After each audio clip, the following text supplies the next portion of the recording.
Bom, Gênesis 2, 24, nós começamos daqui.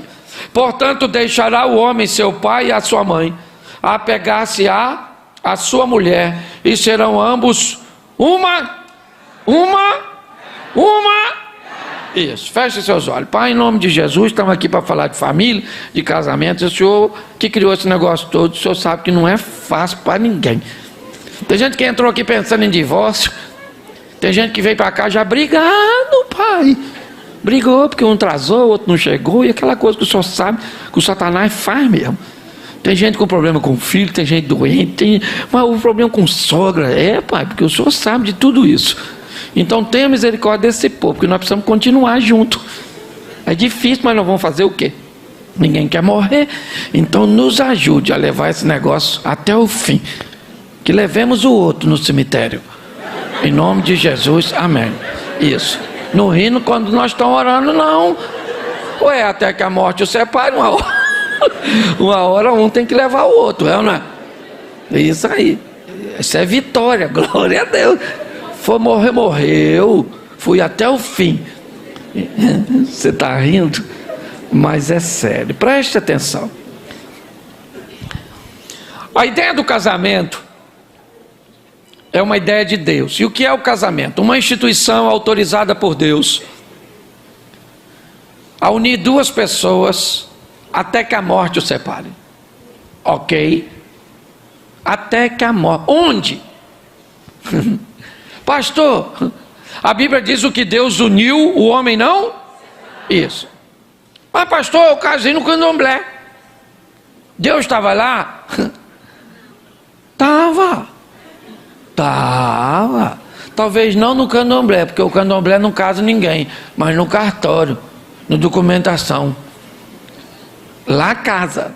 Eu não sou muito a favor de união estável, por exemplo. Por quê? Porque o status de uma união estável faz com que quem a fez permaneça solteiro. União estável não promove ninguém ao título de casado. Se você tem união estável, todas as vezes que você for alguém te perguntar casado, você diz não, eu tenho união, porque união estável não te promove a casamento, ou não te promove ao status de casado, que isso fique claro. Não gosto também muito porque você pode fazer união estável com diversas pessoas ao mesmo tempo, porque não tem nenhum papel que circula para verificar se você já é casado. Então muito cuidado, ok? Se só deu para fazer até hoje, estou aqui criticando não, só estou te dando informação, vim aqui para isso. Você analisa, não gostou, recebe esse mesmo e observa, tá certo? Porque se eu não vim aqui para falar só o que você gosta, já vou falar umas coisas que te agradam, mas também vou falar uns troços ruins para tu, tá certo? Então entenda uma coisa, a propósito do casamento é unir duas pessoas para sempre, até que a morte. Mas tem alguém que não gosta disso. Quem é? O tal do Satanás. Ele vai perturbar você, vai perturbar a sua mulher, vai perturbar a sua sogra. Sogra tem uma conexão com o mal. Vai perturbar seus filhos, vai perturbar você, tá certo? Então você precisa entender isso. Eu gosto dessa sinalização bíblica, porque presta atenção: deixará o homem seu pai e a sua, apegar-se-á a sua mulher, e serão ambos uma só. Quando é que a Bíblia diz que você está pronto para casar? Quando você está pronto para promover a sua família, ou não vou dizer promover, ou para promover o seu cônjuge a status de mais importante que seus pais. Você consegue entender isso? Depois que você casa, sua mãe é linda, maravilhosa, salve, salve. Mas agora ela é atriz coadjuvante. A véia vai para segundo lugar, Rubem Barrichello. Entendeu? Se não quebrar no caminho. É isso aí. Entenda bem. Tá certo? Então, enquanto você não conseguir colocar outra pessoa na sua vida num nível tão alto de importância, não se case. Vai por mim. Não casa não. Tá certo? Porque quando essa pessoa entrar, ela é a pessoa mais importante da sua vida. Fala assim, ela é mais importante que mamãe. Fala.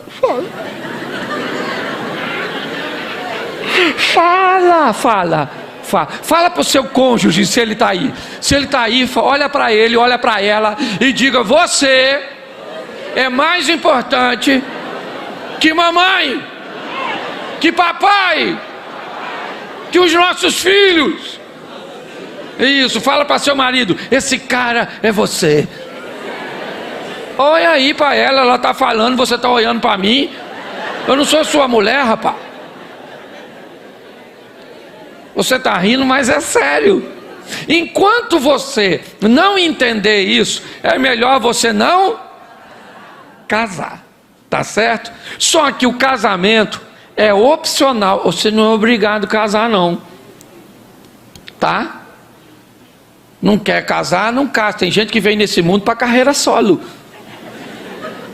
Ah, mas eu não quero casar, não gosto de sexo, não quero uma pessoa me perturbando, não quero minha liberdade, sair.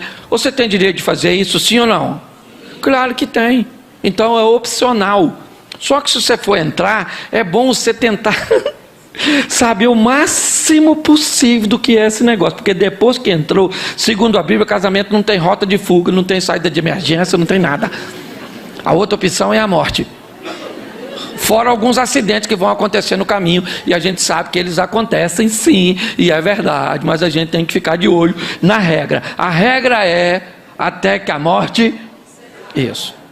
Então como é que eu escolho? Deixa eu começar nessa linha do opcional. Tá bom? Bom, quem aqui não quer casar de jeito nenhum? Levanta a mão. Isso. Ó, tenho aqui 2. Isso. Lá atrás tem 3, aqui 4, ó, lá 5, isso aí. Deus é minha vida de celibato. Nunca mais pega ninguém, nunca mais é pegada, nunca mais nada. Louvado seja Deus, vai viver uma vida de pureza. Show de bola, boa escolha fizeste, já disse o apóstolo Paulo. Mas a maioria estão a fim de acasalar, de fazer amor, ainda que pouco, mas quer, aí casa. Essa é a ideia do solteiro, tá certo? Então, pastor, como é que eu escolho a pessoa para casar? Deixa eu começar daqui. Bom, é opcional, mas uma boa escolha é o princípio de tudo, ok? Então, por exemplo, dica, só dica, tá bom, gente? É só estou usando base de regra, tem exceções. Solteiro, evite casar com quem já casou. Deixa casado para casar com casado. Tem demanda. Fica preocupado, será que ele vai achar? Acha. Casado com casado, solteiro com solteiro, viúvo com viúvo. É, porque um já matou um, aí já é perigo com perigo. Todo mundo é perigoso, é quase um criminoso. Você está entendendo? Deixa. Então, para mim, é o seguinte: casado com casado, deixa. Se você é solteiro, pega alguém que ainda não casou e vai embora, vida que segue. Você que se divorciou, separou, sei lá o que aconteceu, também não sou obrigado a saber tudo. Você que conhece a sua história, na hora de procurar, procura alguém que já passou pelos caminhos, está meio traumatizado. Por quê, gente? Preste atenção. Vamos pegar um solteiro se casando com uma mulher, por exemplo, que já foi traída. Aí ele casou pela primeira vez, a mulher já foi traída, e a mulher é meio ciumenta porque já foi traída, e ele nunca traiu ninguém porque não casou, e ela casou com ele, e aí ele demora, ela diz: onde você está? Fazendo o quê? Com quem? Onde? Para seu carro, fala a quilometragem que eu vou aí agora. Chega em casa, encosta a mão na parede, abre as pernas, isso, dá logo uma revista. Qual é o grande problema? É que às vezes precisa-se ter maturidade para entender isso. As pessoas não fazem nada disso na hora de se relacionar, vão pela paixão, pelos impulsos. Mas o assunto é muito mais sério do que parece. Então é o seguinte: na hora de escolher, procure. Ah, pastor, quero casar com alguém que tem filho. Tem problema? Sim ou não? Claro que não, desde que você seja maduro o suficiente para entender que assim que você casou com a pessoa, o filho da outra pessoa passa a ser seu. E depois, se você tiver um com essa pessoa que já tem um, agora tu tem dois, olha que beleza. Um que tu fez e o outro que já veio pronto, nem trabalho deu. Mas não, as pessoas não têm maturidade para isso. Por quê que precisa ter maturidade? Porque tem a outra parte que foi embora. O pai ou a mãe da criança, do menino, que vai aparecer de vez em quando numa festa de aniversário que tu pagou, maluco. O miserável não deu um tostão e ele chega mascando um chiclete e fala: fala, filhão. E aí, menina, beleza? Papai tá aqui. Aí olha para tua mulher, que é ex dele, e agora tá maneira porque tu tá fazendo manutenção. Aí fala: tua mãe tá legalzinha, hein? E o garoto torcendo para a restituição da família fala: pega papai, pega papai, pega papai. E quando você vai corrigir, o que que ele fala? Não grita comigo, você não é meu pai. Estás a fim de encarar isso? Vai, simples. Entenda isso.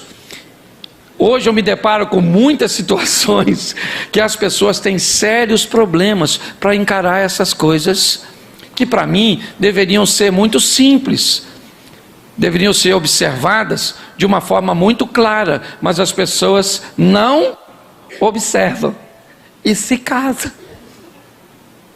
Então evite. Viúvo, um viúvo, vai, isso é muito legal, certo?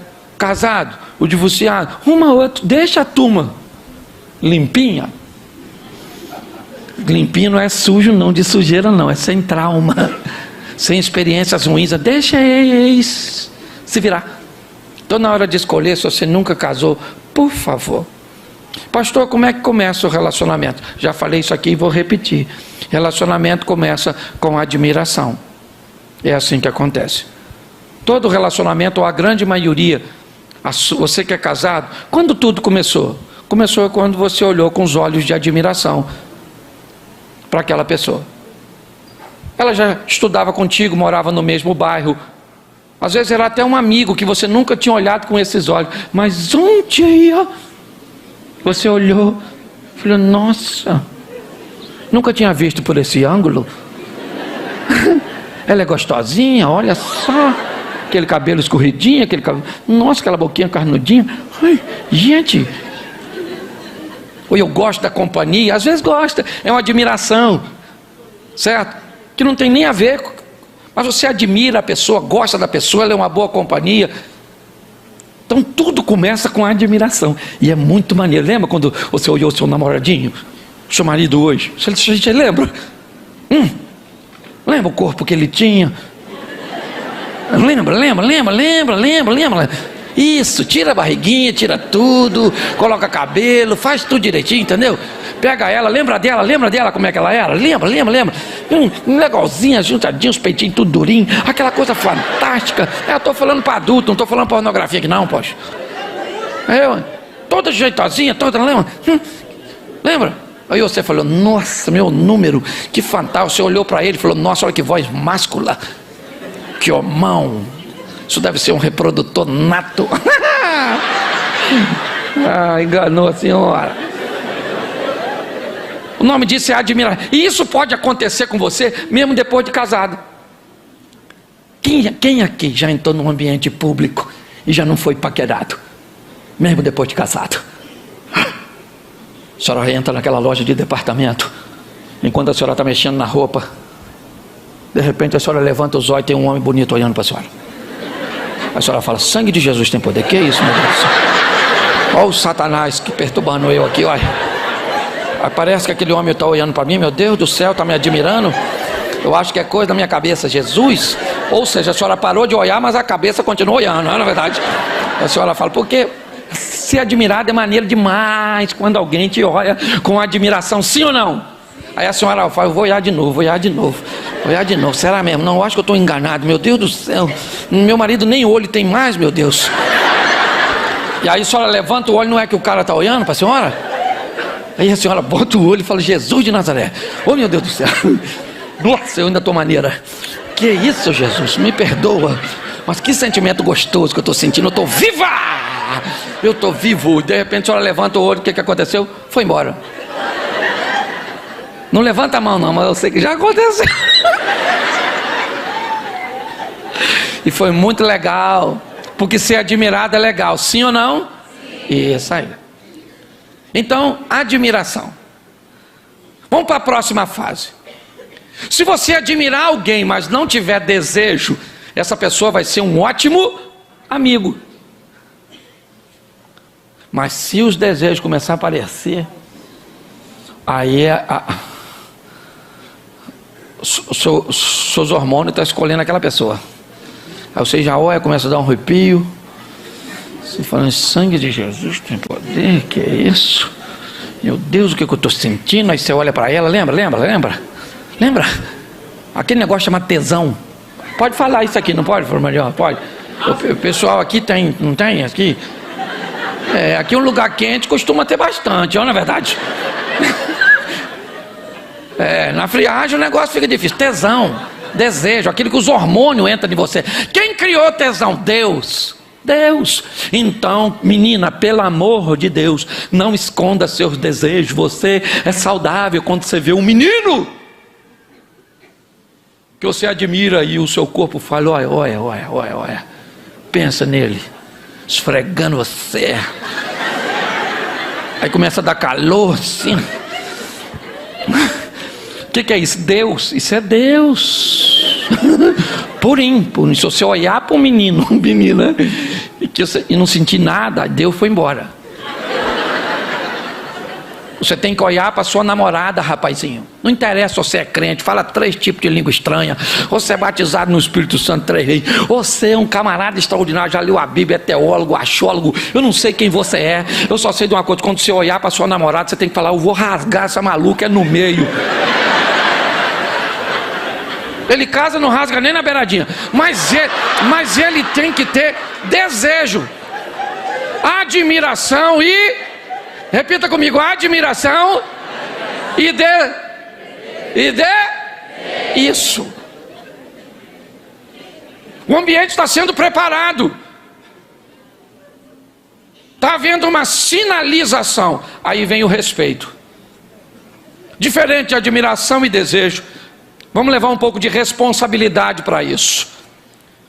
Respeito tem a ver com as ideias, com os valores, com os princípios, com a fé, com os limites. Eu quero colocar o respeito aqui com aquilo que vai observar as coisas com menos emoções, com mais razão. Tá certo? Ele é lindo, maravilhoso, você admira, você tem desejo, mas ele é preguiçoso, morcego. Tem algum problema da senhora casar com um homem preguiçoso, morcego? Sim ou não? Claro que não. O cara é discípulo do Batman. Não tem problema. Ele pode ser preguiçoso, acordar tarde, não saber fazer nada. Mas assim, ó, para casar com um morcego desse, a senhora tem que ser batiguel. A mulher do morcego, que já sabe que ele é um morcego, gente. Aí a senhora fala: não tem problema, ele é lindo, eu amo. Nossa, fantástico, ele não trabalha, mas eu trabalho. Ele não ganha dinheiro, mas eu ganho. E ele é meu homem. Beleza, dona. O que a senhora não pode é casar com o morcego sem saber que ele é morcego e depois querer que ele faça as coisas. Ele diz: nossa, meu amor, que horas é? 7 da manhã? Nossa, já amanheceu? Dá um beijo aqui, tá bom? Vai trabalhar, menina, que Deus te abençoe, te dê força, tá? Isso, fecha a porta direitinho. Vou acordar agora mesmo, tá bom? Vou levar o passarinho para passear, que ele está cansado, e depois eu vou almoçar. Não tem problema. Se você respeita isso, se você tem o conhecimento disso. O problema é que as pessoas não observam nada disso antes de se relacionar e depois querem cobrar do outro. que aquilo que faça o que ele nem sabe fazer. Só que você queria que ela cozinhasse, mas a dona não sabe riscar fósforo. Mulher do século 21 tem que cozinhar, sim ou não? Sim ou não? Claro que não, gente. Homem do século 21 come? Não come. Mas você pode se casar com uma mulher que não cozinha? Sim ou não?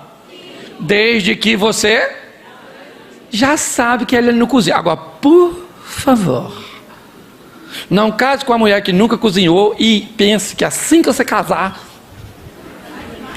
ela vai cozinhar. Não vai cozinhar, querido. O que você tem? Ganhar dinheiro para contratar uma mulher que cozinha. Que aí você come a comida de uma mulher.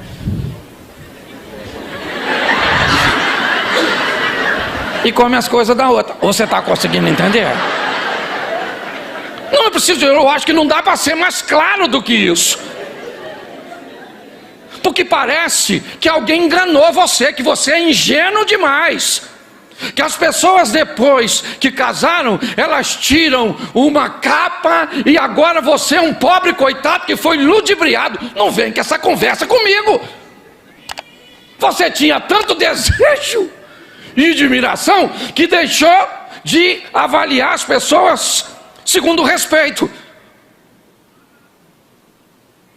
E sabe o que é pior? É que quando tem muito desejo e muita admiração, esses recursos, eles são tão fortes e poderosos que ele pode fazer com que você suporte algumas áreas de desenvolvimento. A mãe dela sempre foi essa cobra. Sempre, a véia assim. É uma naja cuspideira, nem precisa morder. De longe a bicha cospe. Mas você só foi descobrir isso 20 anos depois de casado. Por que é que depois de 15 anos, Cláudio, ele implica com mamãe, ele implica com papai, ele implica com meu irmão, ele não quer ir na minha casa? É fácil. Não implicava antes porque tinha muitos recursos que encobriam essas coisas.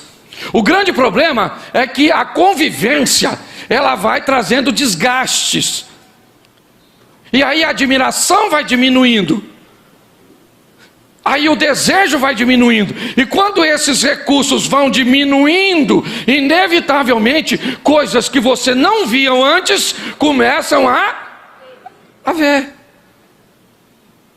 Dito uma vez, Eduardo estava conversando comigo, falou comigo essa frase, que quando os recursos, ou seja, todas as vezes que a água baixa, o rio mostra as suas pedras. Os recursos baixaram, inevitavelmente. Você começa a enxergar no seu cônjuge coisa que ele sempre teve, mas que você nunca. Então, você viveu 20 anos com essa pessoa sem ver. Então, meu filho, volta a ser cego.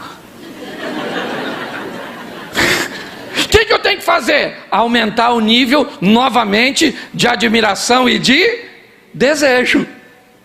Que aí eu vou conseguir superar tudo isso. Se eu não entender isso, eu vou ter sérios problemas. Por quê? Porque o que eu quero é o tão sonhado amor. E o amor é o último que chega, gente. O primeiro a chegar é a admiração. O segundo a chegar é o desejo. O terceiro a chegar é o respeito. E aí o cenário está pronto para quem chegar? O amor. Aí o amor chega. Depois de admiração, repita comigo: admiração, desejo e respeito. Aí o amor chega. Bom, se o amor é o último a chegar, ele também é o último a sair, ele é o último a ir embora. Então, provavelmente, a admiração, desejo e respeito vão partir, ou não, né, necessariamente todos eles. Mas nós vamos precisar entender e respeitar isso. Às vezes, quem vai embora é o desejo. O casal não resgata o desejo, virar amiguinho. Ah, que lindo. Ela faz comida para ele paga as contas dela, um chama o outro de meu amor, mas eles dormem em quarto separado, ou não tem mais encontro amoroso, porque o desejo acabou. Às vezes tem muito desejo, mas não tem respeito. Aí ele xinga, aí ela xinga a mãe dela, seu filho não sei o que, vai não sei aonde, taca esse negócio nele, seu cachorro, sua não sei o que, sua égua, eu vou largar você, sua mula, sua besta. Mas a hora que vai para a cama, maluco, o negócio fica frenético. O que é isso? Isso é muito desejo sem respeito. Não é disso que eu estou falando. Eu estou falando de um relacionamento onde tenha admiração, onde tenha desejo e onde tenha E se você sentir hoje, o que eu estou falando isso? Você precisa entender. Hoje, se você olhasse para o seu casamento, no que diz respeito à admiração, de 1 a 10, qual é a nota que você daria para seu cônjuge? Admiração. Se fosse desejo, qual é a nota que você daria para desejo? Não dá não, só pensa. Entendeu? Qual é a nota que você daria para respeito do seu relacionamento? Baseado nisso, você pode traçar a medida do amor. Tá certo? Então, quando alguém diz assim, pastor, eu não amo mais, a minha pergunta é, onde você estava quando o desejo, admiração e respeito estavam indo embora? Onde é? O que você estava fazendo quando tudo isso aconteceu? Se nós entendermos isso, queridos, isso pode nos ajudar a evitar sérios problemas. E olha que eu não estou nem falando de casado ainda, eu estou só falando de solteiro. Outra coisa, se você quer casar, levanta a mão de novo, solteiro. Arruma um lugar para morar. É aí, ó, tá vendo? Eu já morei com um sogro assim que casei. É uma perturbação. Uma perturbação. Você vai morar na casa dela, você fica nervoso, grita com ela. Fica quieta! A mãe dela fala, não fala assim com a minha filha. Aí você fala, minha senhora, não se mete, que ela é minha esposa. Seu cunhado fala, fala abaixo com a mamãe. Você vai fazer amor, não tem um lugar. Ô irmão, fica quieto, que o negócio está ficando difícil para tu. Escute só, você vai fazer amor, o quarto não tem uma suíte. Se você vai casar e não tem nem como fazer um banheiro, meu filho, espera mais. Junta dinheiro para fazer só um banheiro. Às vezes você não precisa de uma casa, só um banheiro dentro do quarto para você tomar banho. Se você puder, compra um frigobar para botar suas coisas, porque você bota lá fora, nego come tudo. A família parece descendente de gafanhoto. Tem tudo. E quando mora no quintal, porque tem turma que começa a fazer uma comunidade. Parece coisa indígena. Isso! Você vê. Aí a mãe mora aqui, que é o pajé. Aí mora um filho aqui, outro aqui. É uma comunidade. Você, para dar um danoninho pro seu filho, você tem que prender ele dentro de casa. E alguém ficar na janela de olheiro, dando cobertura. Ai, meu filho, come rápido. Vambora.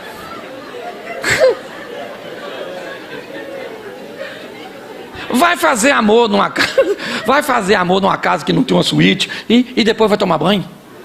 Sai do quarto igual bandido, parece que matou alguém.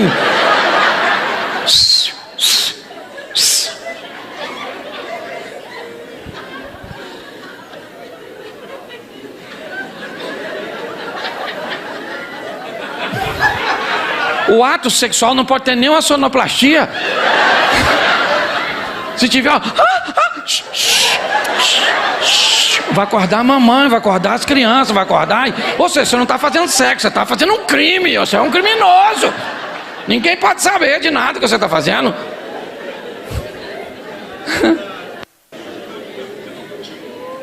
Aprenda. Outra coisa, o que acontece na casa do casal não se leva para a casa dos pais. Você briga com seu marido e diz, mamãe.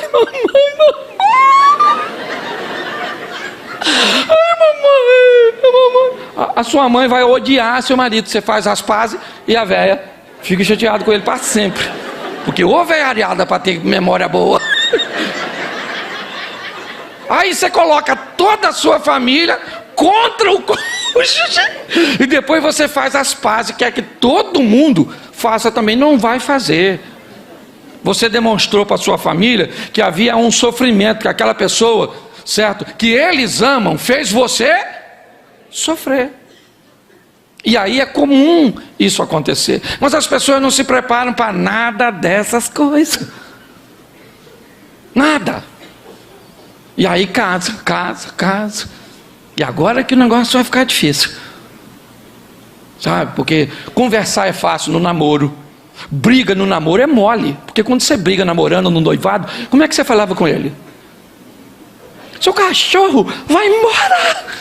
Nojento! E ele saía cantando pneu na bicicletinha dele. Lá ia ele embora, chateado, aborrecido e xingando. Essa mulher é tudo uma praga, não quero saber, agora acabou. E você ia para sua casa, agora acabou. Não quero ele nem pintado. Ia para casa, falava com sua mãe, desabafava. Agora chega, mãe, que eu estou cansada. Acabou. E a velha tem experiência. Calma, minha filha, você está nervosa. Não, agora acabou. No dia seguinte, quem é que aparecia lá? Ele. Aquela cara lavada. Que pensa num bicho de memória curta, homem. Eu não lembro quase de nada. Estou falando sério. O homem falou na rua, falou assim para a mulher: amor, eu vou ali no mercado. A mulher dele falou assim: querido, eu preciso que você traga para mim algumas coisas. Pega um papel e uma caneta. Ele falou assim: é muita coisa? Ela falou: não, pega o papel e uma caneta. Ele falou: não preciso. Pode falar. Ela falou: pega um papel e uma caneta. Ele falou: pode falar. Ela falou: quero leite, alho e arroz. Ele foi embora. Pagou o negócio dele, foi no mercado, parou, pensou.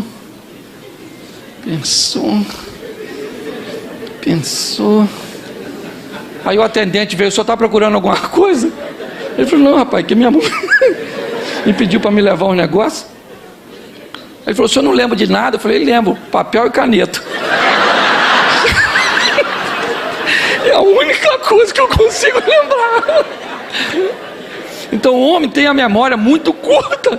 Aí o cara vai no dia seguinte. Aí ele chega, toca a campainha. Aí ela já estava esperando. Aí ela fala: lá, mãe, lá, aquele cachorro tem coragem de vir aqui. Fala que eu não estou. Aí vai a véia mentirosa.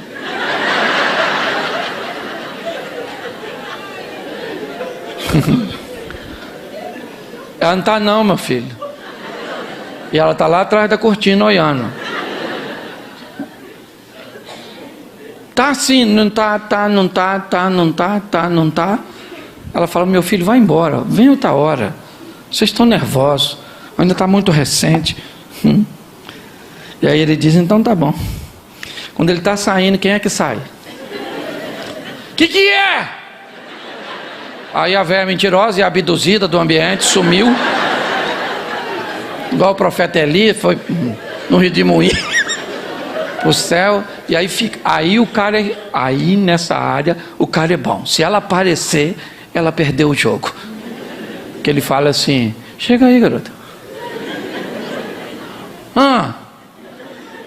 Vem aqui, menina, falar com você aqui rapidinho assim. Você no namoro.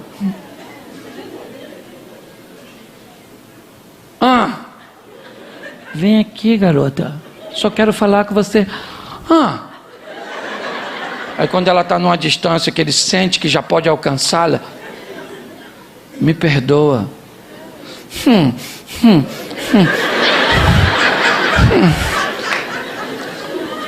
Eu te amo. E agora quem é que está olhando lá da cortina? A velha mentirosa pensando: eu também já passei por isso. Os relacionamentos, eles andam muito mais próximos do que você possa imaginar. Então é importante que você procure ter o mínimo. Eu não estou dizendo que você tem que casar com toda a estrutura. Não é isso. É muito legal você começar a vida e construir a vida com alguém num ambiente de aluguel, com poucos móveis, com quase nada. E vocês vão construindo as coisas juntos, formatando uma história juntos. Aí chegam os filhos. É muito agradável isso, sim ou não? Mas as pessoas não podem dar essa de desentendido, que não sabe quem a pessoa é. Não pode. O cara é mentiroso, ele é mentiroso. Você pode amar o mentiroso, beleza, mas o seu amor não vai fazer com que ele deixe de ser mentiroso, preguiçoso. Ela aprenda a cozinhar, a mãe dela se transforme num anjo. A velha até voa, mas é de vassoura, entendeu? Então é importante olhar isso. Só que as pessoas não fazem isso, tá certo? E antes o casamento era diferente. Hoje as coisas estão num ambiente descartável. Ou você casa bem, ou não vai durar muito tempo. Porque essa geração é uma geração que não costuma consertar as coisas, ela costuma descartar as coisas. Porque descartar é mais fácil do que consertar. Então tem um tópico que eu quero trabalhar com você aqui, do livro, que é a comunicação. Eu coloquei aqui como primeiro porque eu amo diálogo. Fala assim, é conversando que a gente se desentende. Eu já falei isso, você já deve ter me ouvido falar, mas é importante você entender que, primeiro, o mundo masculino, ele conversa com um propósito, e o mundo feminino com outro propósito. Uma mulher, por exemplo, quando ela quer pedir um conselho, ela não quer o que está pedindo, ela só quer um ouvinte, alguém que vai prestar atenção nela. Só que no mundo dos homens, conselho pedido é conselho dado. Então o cara casa com uma mulher, ela fala, amor, eu estou numa situação difícil, preciso saber o que fazer. Aí você acha que ela quer.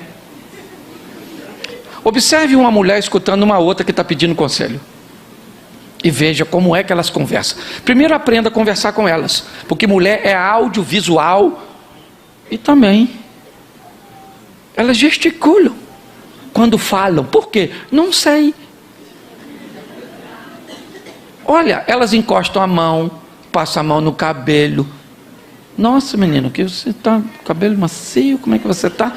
Pensa um homem fazendo isso contigo. Nossa, irmão, seu cabelo está tão bonito. Falou, tira a mão de mim, maluco, você é louco, rapaz, sai fora. Está pensando o quê, rapaz? Eu, hein? Os mundos são diferentes. Então, quando uma mulher pede conselho a outra, você pode notar, a outra vai olhar para ela, ela vai ouvi-la, ela vai esboçar reações, ela vai fazer tudo enquanto está ouvindo, e a outra está falando, ela está aqui, sério? Que isso? Menina, que absurdo, nossa. Mas assim que a outra terminar de falar, aqui escutou, diz assim, menino, olha, eu estou atrasado, tá bom? Foi um prazer encontrar com você. A outra fala, nossa menino, estou tão bem de ter conversado contigo. E aí ela vai embora sem nenhum conselho, porque mulher não quer conselho, ela quer tensão. Aí você pede um homem, você quer ver a coisa mais... Presta atenção, você para na frente de um cara para pedir um conselho, assim que você termina de falar, ele se despede de você, vira as costas e vai embora. Falou, maluco, tu é louco? E o meu conselho? Rapaz, nunca mais, isso não se preocupa comigo, infeliz. Aí quando o cara vai escutar a mulher dele, ela termina de falar, ele dá o conselho. Quando ele dá o conselho, ela fica ofendida. Aí ele acha um absurdo ela ficar ofendida com a intenção de ajudá-la que ele tinha. Ah, pelo amor de Deus. Preste atenção. Um homem pediu conselho, o outro escutou, avalia o que foi dito e diz, olha, eu acho que você está certo nisso, nisso, nisso, nisso, nisso e nisso. Isso aqui, cara, eu acho que você deveria fazer diferente. Eu, se fosse você, eu agiria de outra forma. O que o cara vai falar? Pô, cara, muito obrigado. Valeu. Eu não tinha visto por esse ângulo. Vou embora, vou pensar. Deixa a sua mulher te pedir um conselho, você olha, avalia tudo e diz para ela: ó, mediante o que você me disse, eu acho que você acertou nisso, nisso, nisso, nisso, nisso, nisso, nisso, nisso, nisso, nisso, nisso, nisso, nisso e nisso. Agora isso aqui eu faria diferente. Sabe o que ela vai falar para você? Por isso que eu não gosto de falar contigo.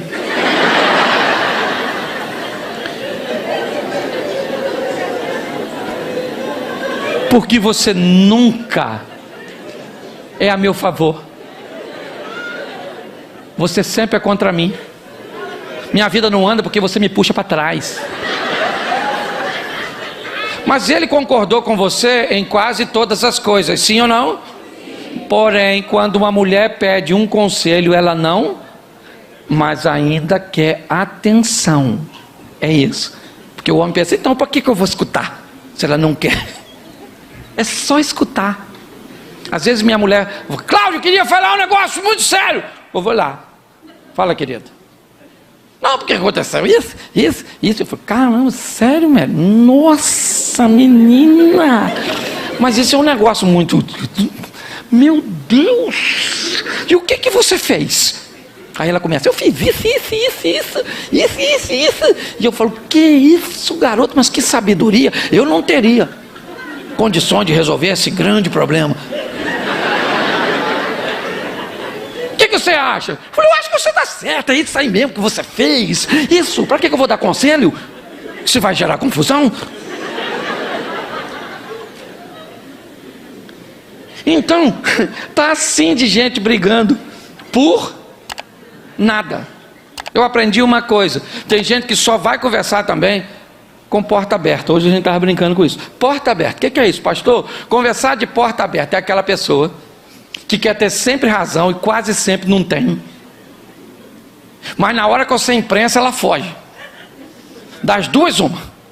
Ou ela diz: ó, vamos parar com essa conversa, não quero mais falar, porque acabou o argumento, ó. Ou então fica agressivo, começa a quebrar as coisas. Ou seja, como é que você se lida com um negócio desse? Então é bom que você entenda. Se você vai dialogar, primeiro, você tem a maneira que a pessoa fala, o vocabulário que existe para ela. Eu vou usar uma palavra aqui, por favor, tá? Não é só para... Esse dia um cara falou comigo assim: pastor, eu vou largar minha mulher. Eu falei: por quê? Ele falou: porque ela me mandou ir a merda. Eu falei: sério? Ele te mandou ir a merda? Eu pensei: uma falta de respeito, sim ou não? Mas a palavra merda para mim não é uma palavra para divórcio. É uma palavra para se corrigir, mas não para se divorciar. Você não concorda comigo?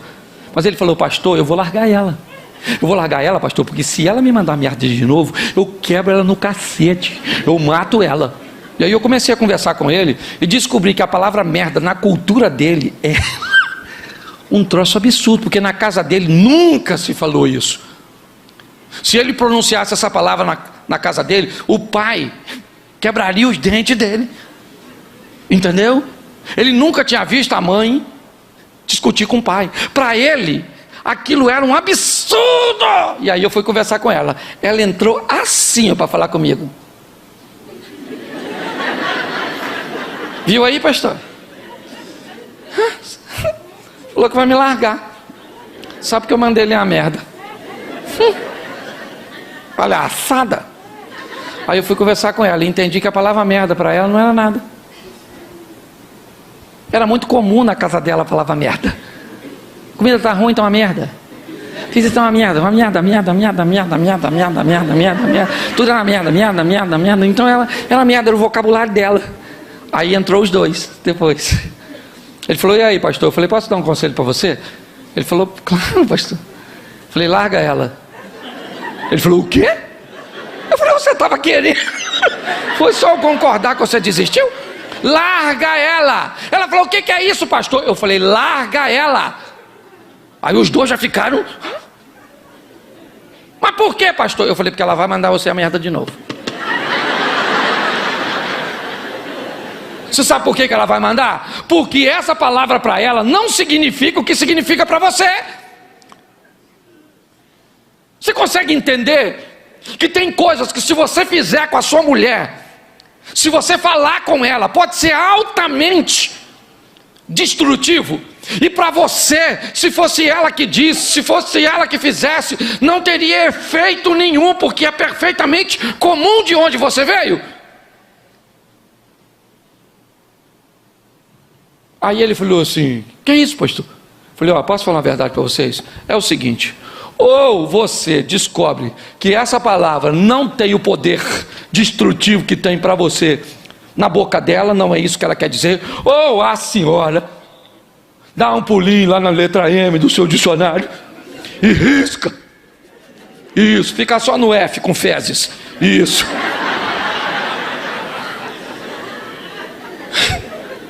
Passou 6 meses mais ou menos isso. Eu encontrei com um casal, e aí a gente guarda a fofoca. Encontrei os dois falando e falei assim, e aí, mano? Aí ela já riu. E ele falou, pastor. Nesse período ela já me mandou uma merda 3 vezes. Aí ela começou a sorrir e ele também. E ela disse assim, pastor, quando eu vi já tinha falado. Mas eu pedi desculpa a ele. Ele sabe que eu não estava querendo dizer isso. E bem que o senhor falou. Não era nada disso. Mas, Ou seja, você tem que entender que seu marido tem a cultura dele, o jeito desse camarada, e que muitas vezes isso vai se manifestar na comunicação. Eu gosto muito das minhas histórias e conto sempre elas. Eu moro a 1 quilômetro da minha igreja, e minha mulher disse que ia para o culto comigo. Olha o que é comunicação.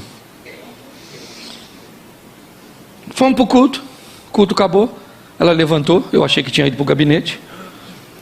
Terminei, fui para o saguão, alguém me perguntou, cadê a pastora? Eu falei, eu acho que ela está no gabinete. Alguém veio e falou assim, ela foi embora. Eu falei, foi não? Pensei comigo, né? Foi não, ela veio comigo. Como é que foi embora? Ela foi embora aí. Eu falei, não, só comigo. Não foi não. Tem um protocolo com quem sai junto. Avisar. Rapaz, não tinha ido. Rapaz, mas eu fui para casa, mas eu fui, que se o diabo aparecesse, ele não entrava em mim, era eu que entrava nele. Eu estava uma fiera falando, eu fiquei doido. Cheguei em casa, subi as escadas, ela estava deitadinha assistindo televisão, com a mão assim, ó, era só matar.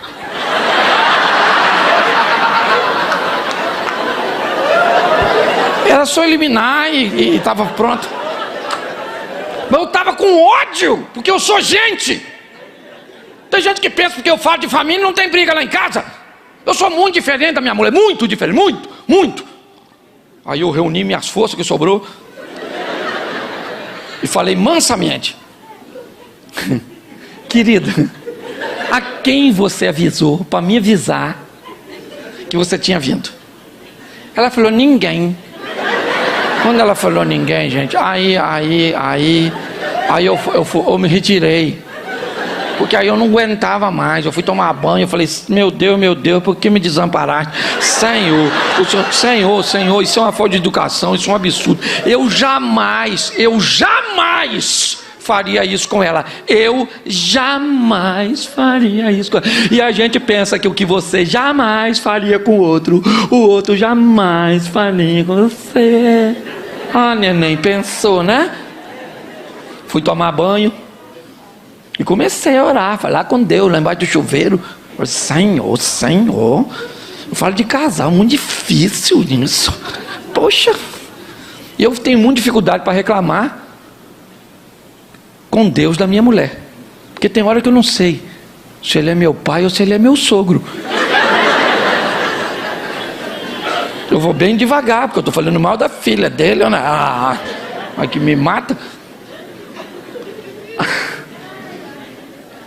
Aí eu tô, quando de repente lá da sala vem uma voz manso, suave: Cláudio, que jantar? E jantar. Quero jantar nada, eu quero perdão, pedido de perdão. Eu quero que ela diga: eu errei, eu tinha que ter te avisado, eu tinha que ter deixado uma mensagem, um WhatsApp, alguma coisa. E nessa hora Deus falou comigo: meu filho, ó, vou falar para você, minha filha é assim, quando faz besteira não sabe pedir perdão, não aprendeu na casa dela. Então quando faz besteira, ela fica boazinha demais logo depois, querendo agradar em tudo. E essa é a maneira que ela tem de pedir perdão. Eu falei: quando eu erro, eu falo: errei.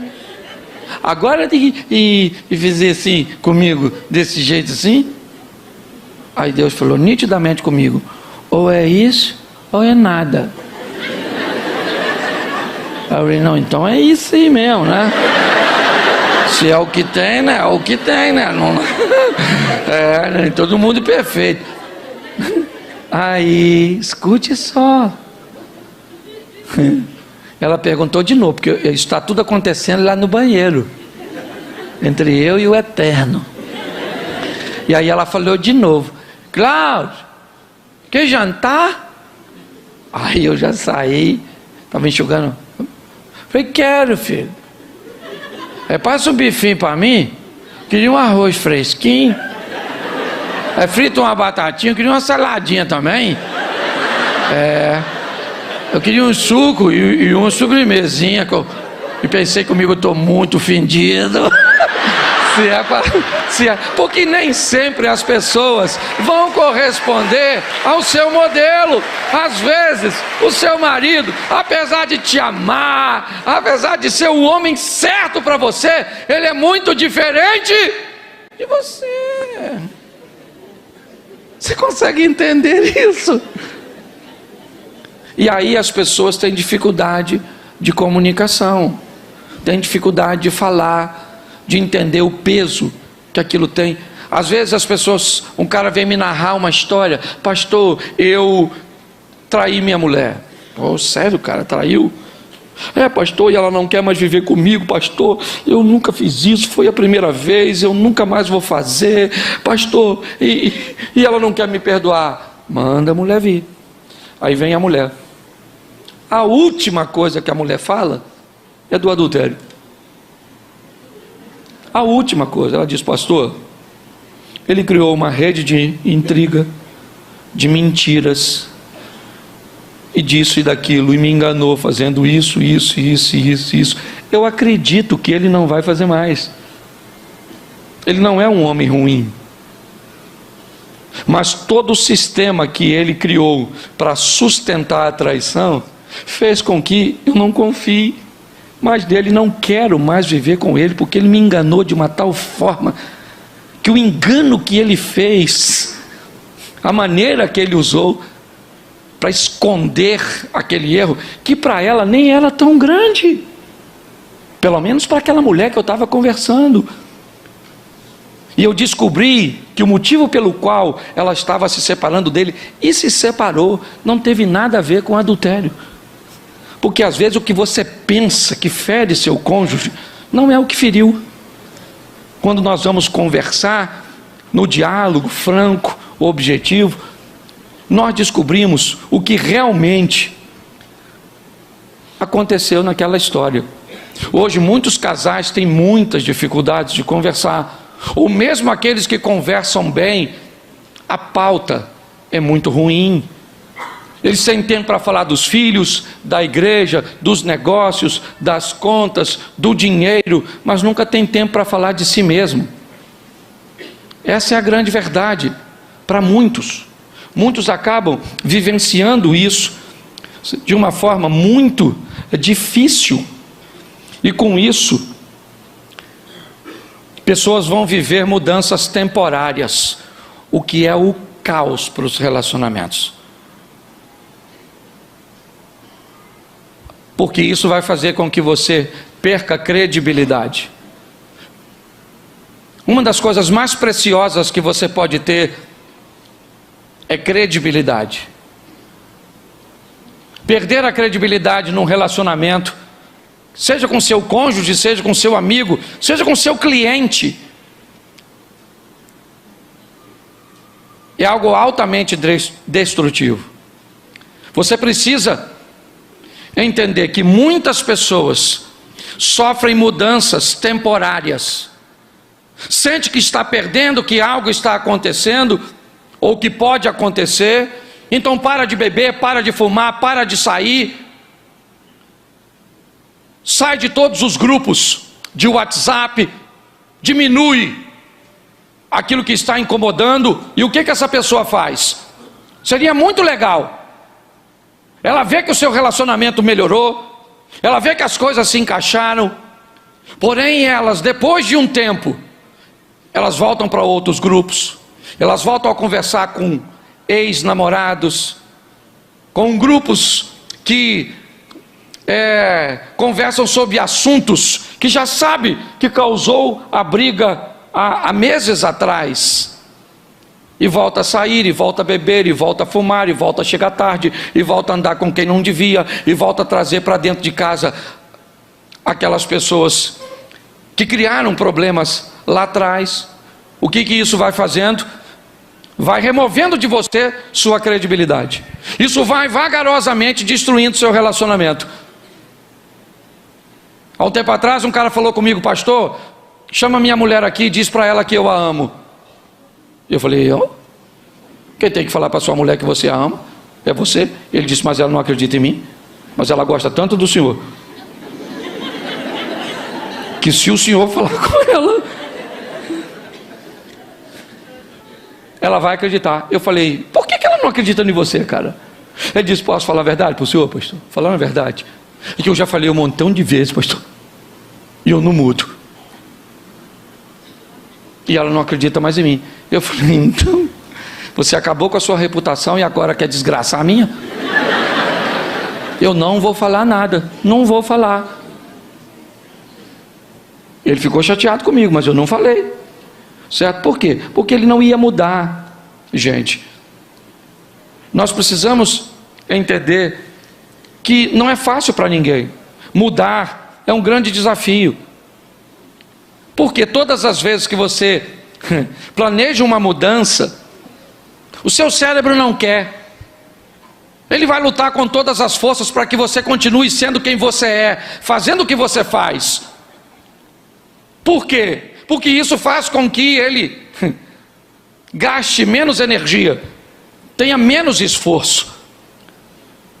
Todas as vezes que você planeja mudar, você vai enfrentar um grande obstáculo. Qual é? O confronto entre o conflito da mudança e a satisfação da mesmice.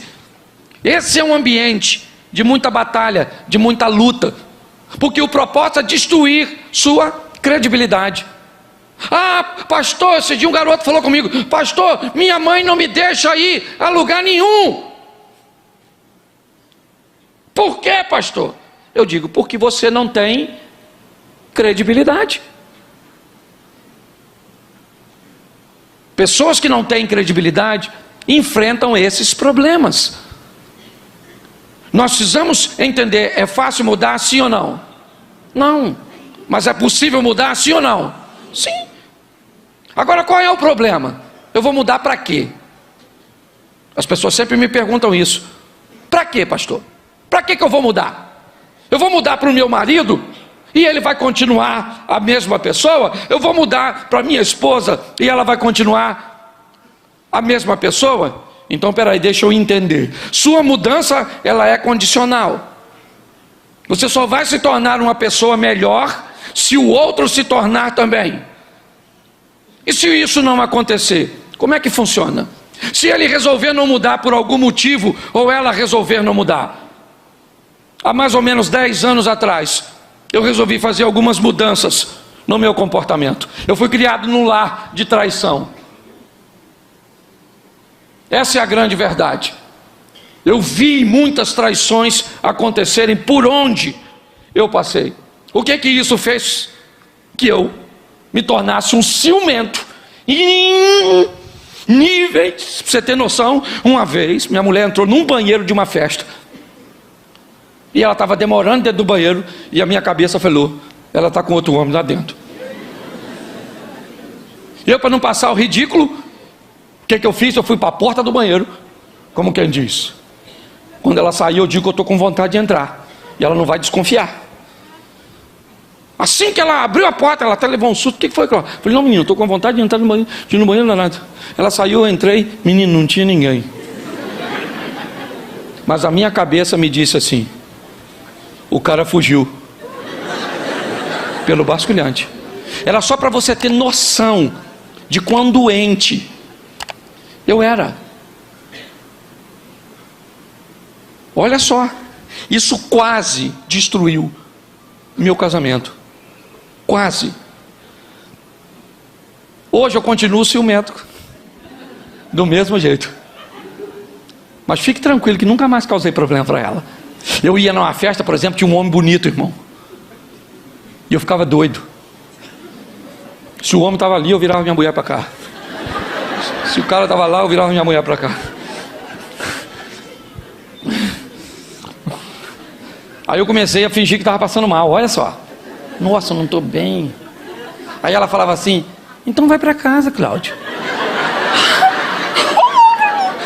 Não, eu melhorei assim. Eu estou melhor. Eu melhorei. Eu fiquei dissimulado.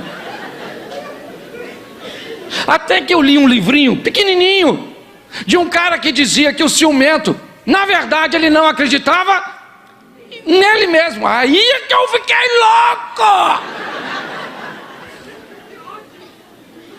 Mas eu continuei lendo o livro. Aí eu ia na festa, e quando eu estava no ápice do ciúme, que eu ia arrumar uma briga, eu saía de perto dela, falou: vou resolver um negócio ali.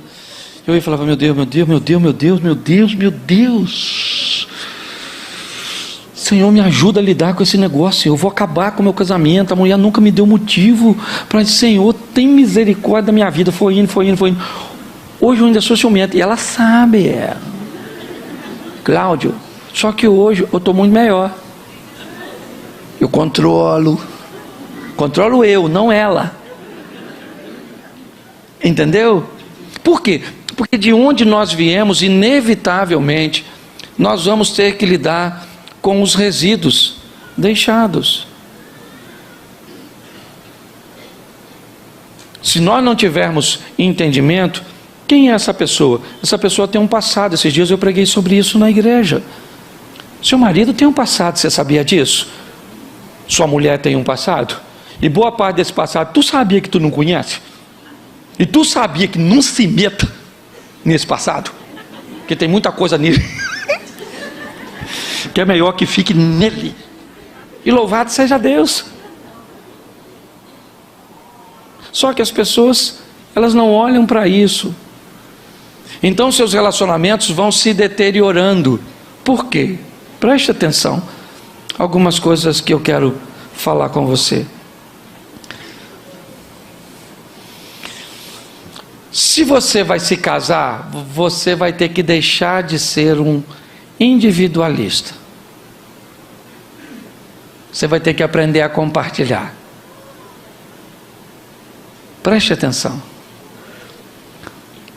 Sua individualidade é extremamente importante. Amém? Amém? Isso. Você se considera importante? Sim ou não? Então conserve sua individualidade. Isso. Você não pode ser um individualista. O que é um individualista? Um individualista é aquele indivíduo que quer que tudo seja feito segundo o jeito dele, na hora que ele e do jeito que ele. Não se vive com esse tipo de gente. Isso é um chato. Só vou comer se for no meu restaurante.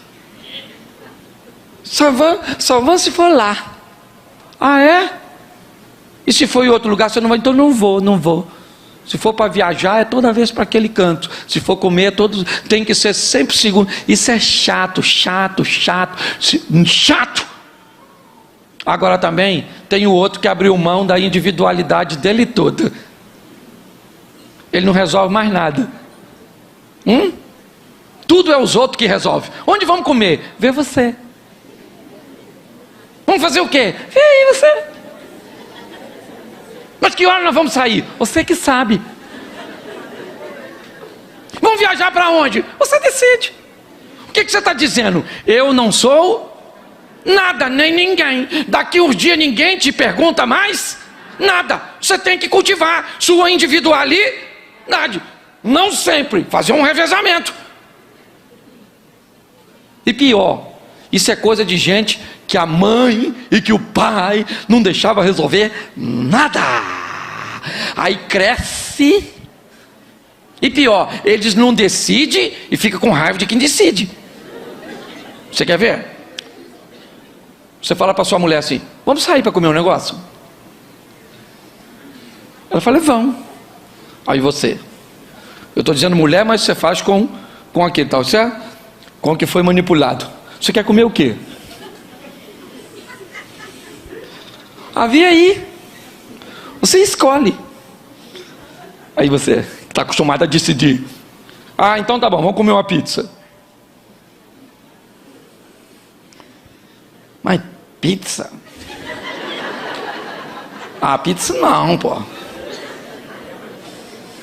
Aí o outro decidido: beleza, então escolhe você. Não, escolhe você, poxa.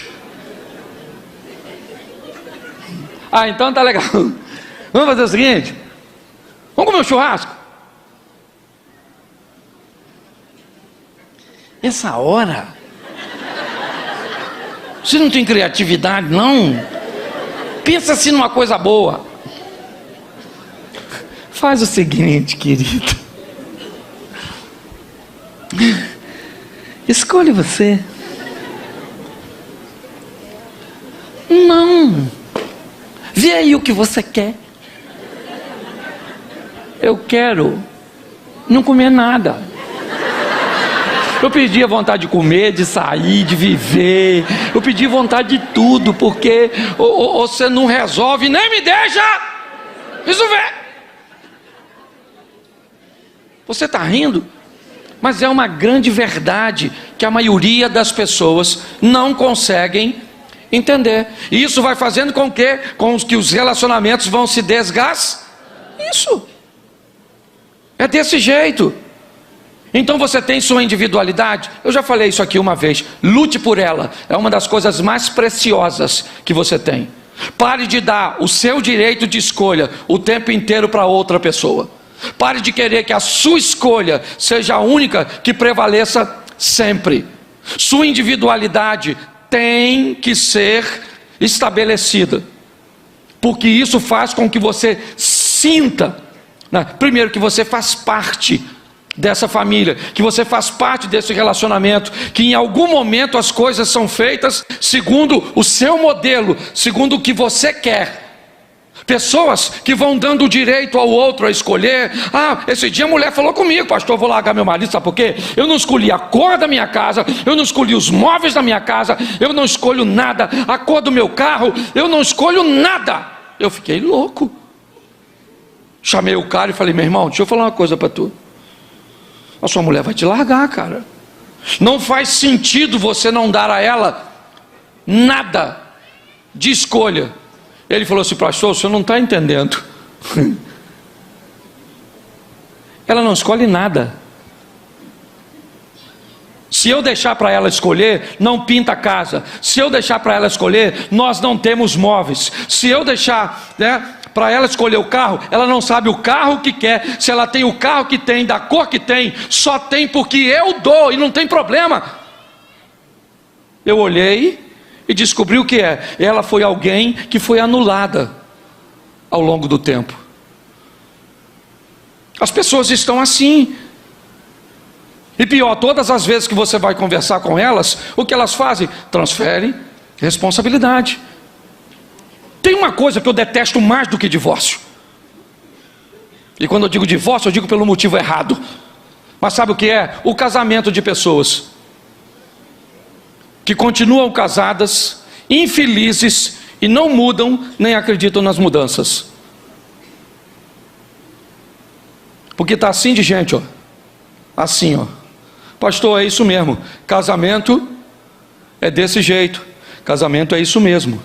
Não, não é não. A vida é desafiadora. Tudo que você faz, a gente trata no livro, deixa resíduos.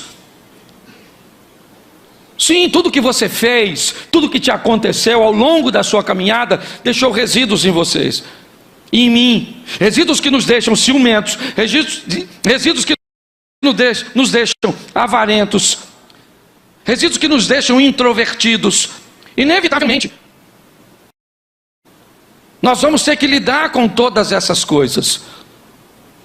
Por isso, muitas vezes, você está conversando sobre um assunto na sua casa, e no meio do assunto, um dos dois traz algo de 10, 15 anos atrás, de meses atrás, que não faz sentido, nem na pauta ele está. Mas o que é isso?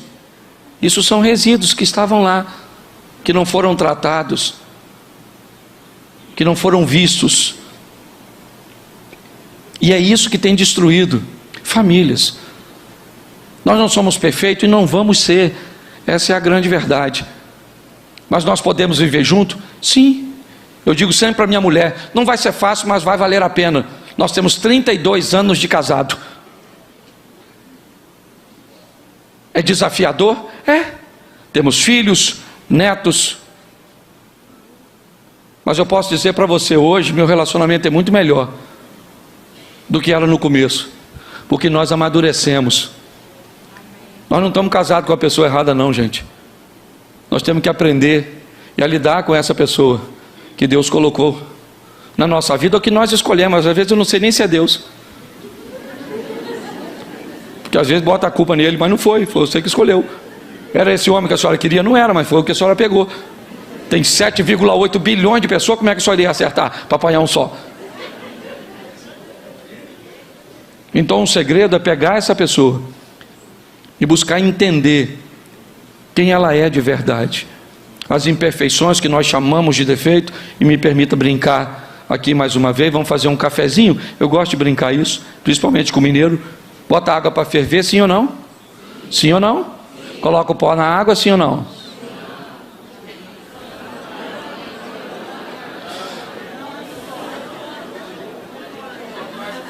Vamos tentar de novo. Vamos fazer um café, sim ou não? Sim. Vamos botar água para ferver? Sim. Vamos botar o açúcar na água? Sim.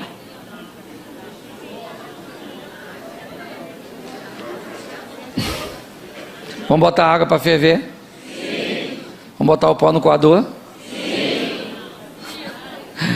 Não vai ter jeito. Vamos deixar o café para outra hora, ok?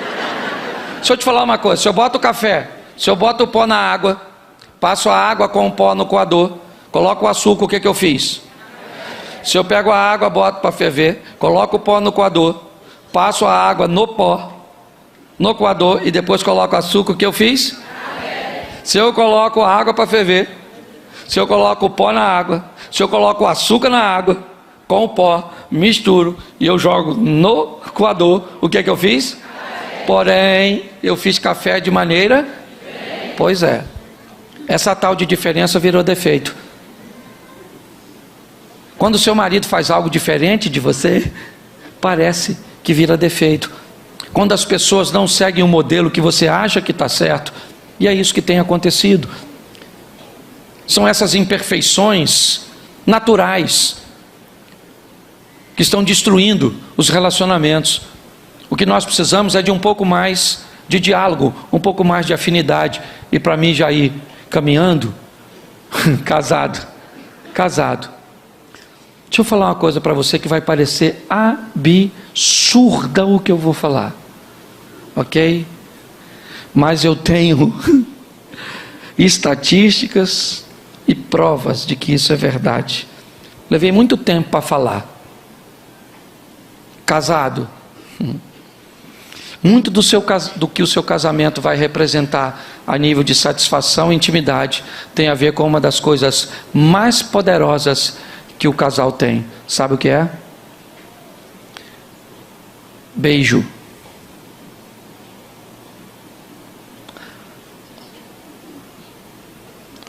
A maioria dos casais casados pararam de beijar direito.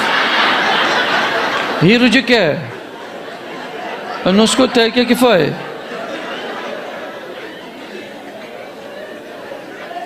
Hã? Alguém falou alguma coisa? Foi? Tá. Beijo. Beijo. É horroroso o beijo dos casados. Lá onde eu moro, parece que estão tocando animal.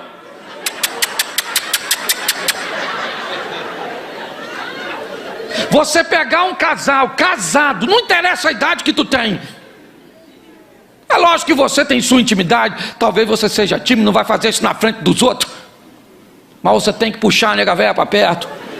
Isso. Antes de beijar, dá uma... Isso. Uma desarticulada na língua.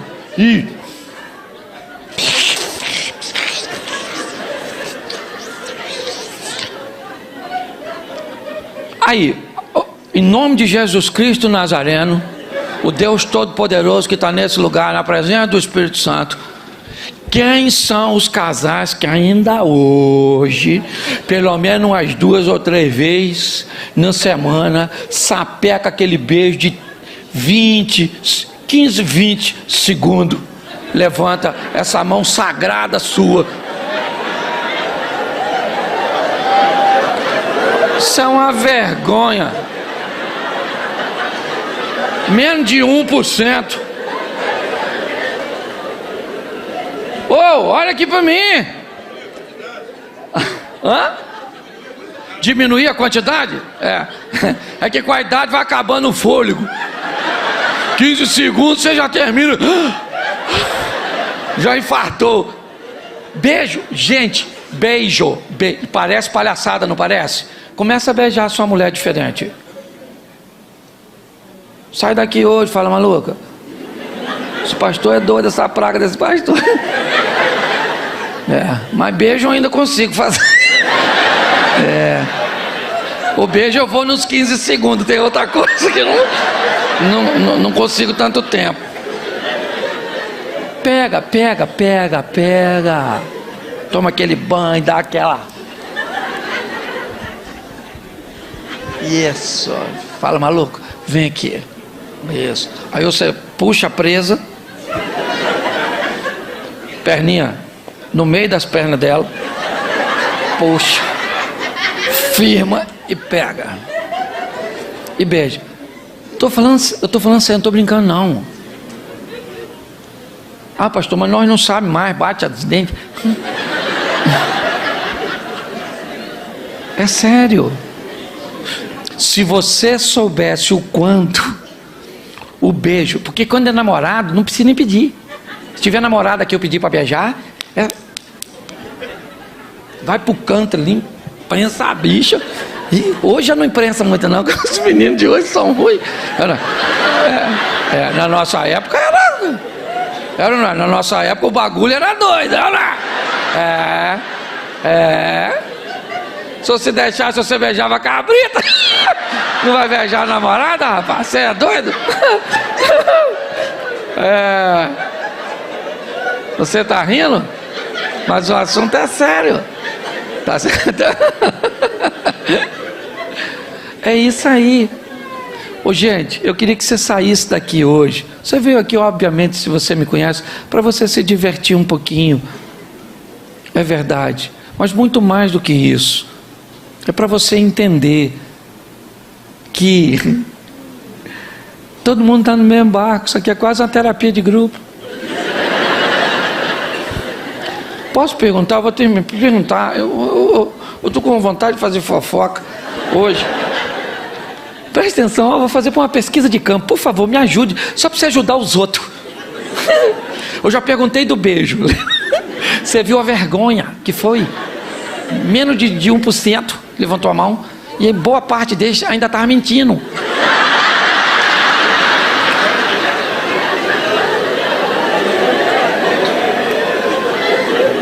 Quantos aqui, só para você ver como é que é um negócio assim, ó. Quantos aqui fazem amor 3 vezes por semana?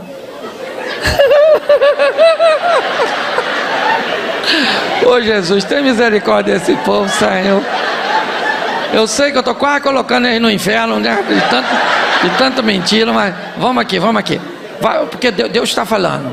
Quantos aqui, casados, obviamente, ok? Fazem amor 3 vezes por semana, levanta a mão. Legal, Deus abençoe, lugar quente. É isso aí. Não estou levantando a mão, mas eu não estou não, tá bom? Então só estou levantando, só para cumprimentar você. Eu estou levantando a mão, mas eu não estou nesse negócio mais não. Tá certo? É só para cumprimentar vocês, que eu não estou mentindo. Deus sabe.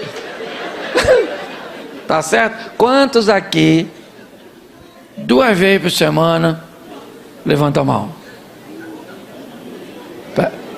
Escute. Tu viu quantos levantou de 3? Eu não vou baixar mais para não humilhar.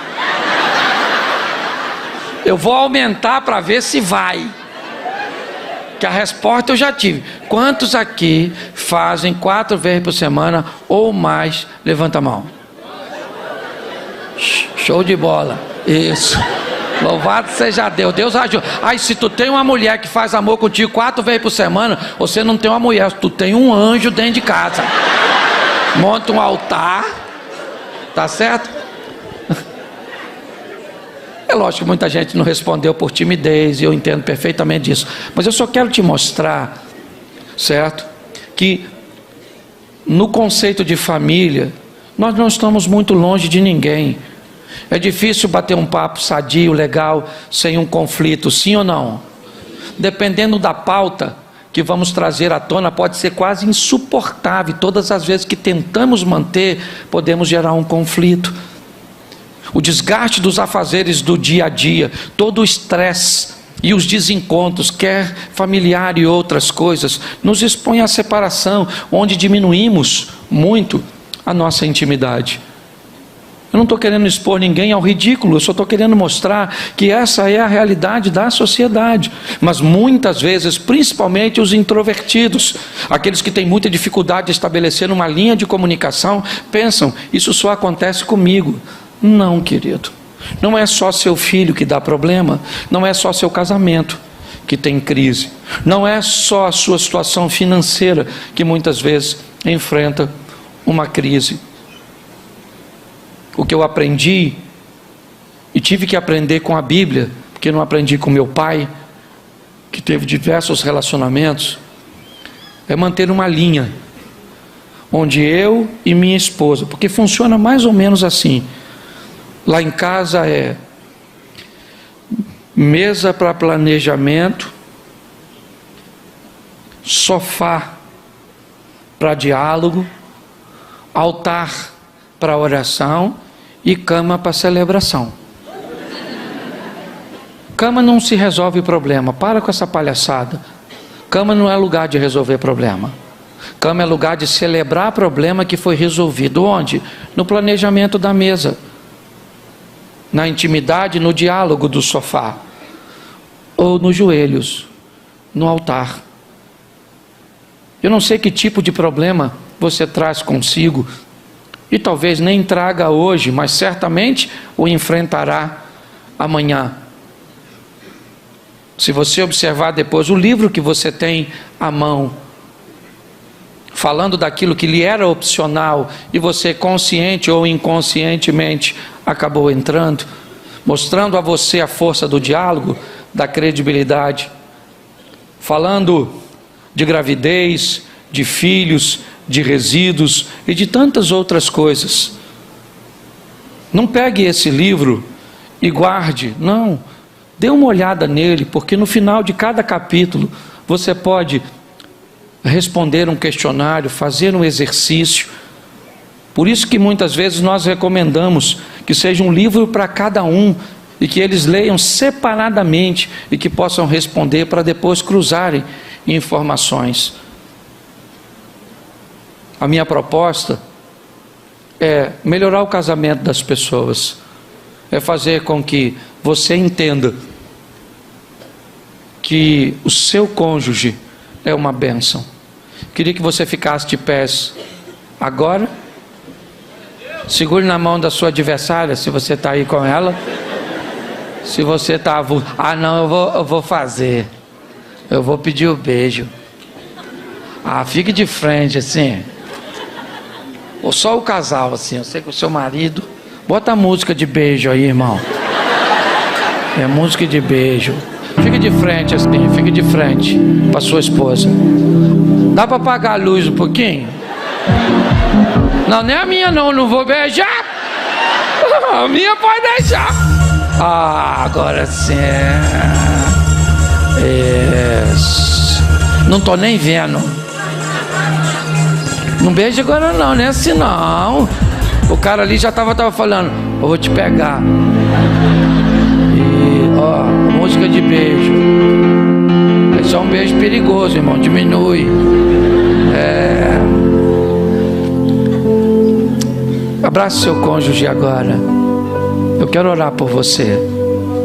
Eu vou orar também por você que seu cônjuge não está presente. Pai, em nome de Jesus, eu quero te entregar a cada lar aqui representado, a cada família, a cada casal, cada um trazendo consigo em sua individualidade sua história, suas adversidades, suas virtudes, porém também as áreas cujas quais eles precisam se desenvolver. Quero declarar que eles são casados para sempre. Nós não podemos mudar o passado de ninguém, Senhor, mas nós podemos influenciar o futuro. E nós queremos nessa noite declarar a falência do divórcio sobre esses relacionamentos. Queremos repreender o adultério da vida desses casais. Queremos celebrar a intimidade dos casais, o resgate do beijo, da intimidade, do diálogo, da compreensão, do respeito. Que o olhar dos nossos filhos para o nosso casamento seja um olhar de admiração, seja uma ótica de quem deseja viver o que nós estamos vivendo. Abençoa, ó Deus, os teus filhos que planejam entrar num relacionamento, que estão em busca de um relacionamento sadio, sério, salutar. Pelo poder do nome de Jesus, ó Deus, traz perdão, traz arrependimento nesta noite.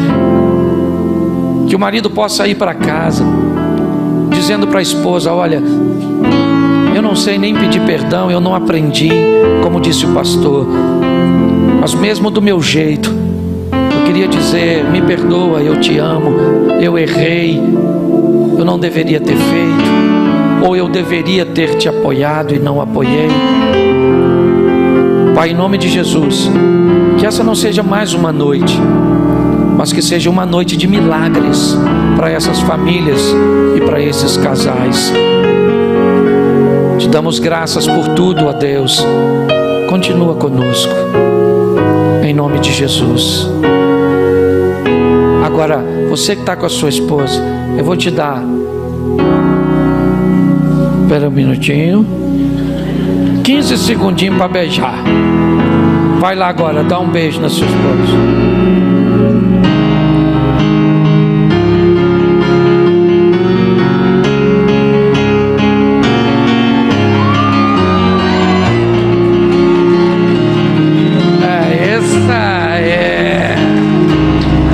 Glória a Deus. Só acendo as luzes, queria só fazer uma oração ainda e uma perguntinha muito séria e de muita maturidade. Se nos últimos 6 meses, a pauta divórcio tomou conta do seu diálogo, nos últimos 6 meses, a pauta divórcio, vamos nos separar, acho melhor cada um ir para o seu lado, fez parte do seu diálogo, eu queria que você saísse e viesse aqui à frente. eu quero orar por você. Se fez, sai do seu lugar e vem aqui. Ninguém quer entrar na sua intimidade, ninguém quer te expor. Esse é um trabalho sério, que fique claro isso. Você que está aí em cima não precisa vir aqui embaixo, é só sair e ficar de frente para mim aqui. Eu já vou terminar, mas eu quero orar por você.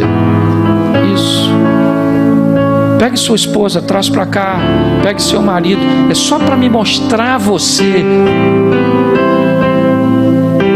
que o que parece ser algo que tenha tentado destruir apenas o seu casamento. Quantos casamentos têm enfrentado isso? E eu só perguntei 6 meses. Se eu prolongar aí um pouquinho mais, você pode ter certeza que o número vai duplicar. Traga seu casamento para cá. Não quero saber se vocês estão brigados, não quero saber se vocês já chegaram aqui chateados, eu não quero saber disso. Eu não tenho poder para reverter isso. Traga seu casamento para cá, porque o Senhor está aqui, porque a misericórdia do Senhor está aqui. Isso. Se você está só, agora mentalize seu cônjuge. E você que está com o seu cônjuge aí, segure na mão dele agora e me ajude, igreja.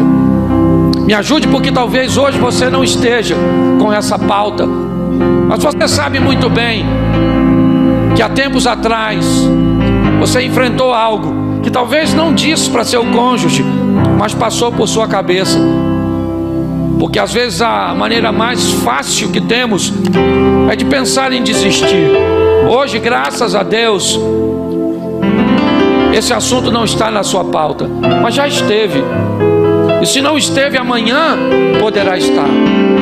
E hoje nós estamos orando por eles, mas amanhã eles podem estar orando por nós. Estendo as mãos para cá, igreja. A isso, para eles. Pai, em nome de Jesus, nós queremos entregar aos nossos irmãos, que a força que os une seja muito mais poderosa que a força que está sendo empregada para separá-los. Nós abençoamos os nossos irmãos, pedimos que a tua misericórdia se estenda sobre a vida dessas mulheres, dessa vida desses homens, das feridas, das humilhações, das dores, das crises, dos problemas financeiros, dos problemas familiares, ó Deus, dos desencontros conjugais, que tudo isso, ó Deus, fora a força que o maligno tem usado, que o diabo tem usado para tentar destruir a nossa casa, a nossa família e os nossos filhos, nós jogamos por terra hoje e destruímos da vida dos nossos irmãos e declaramos que eles são casados para sempre, para a honra e glória do teu nome. Fortalece a tua filha e o teu filho nesta noite, e assim já te agradecemos por tua misericórdia, em nome de Jesus. Você pode aplaudir o Senhor e dizer amém. Que Deus abençoe vocês, que Deus abençoe a casa, a família de vocês, amém. Glória a Deus.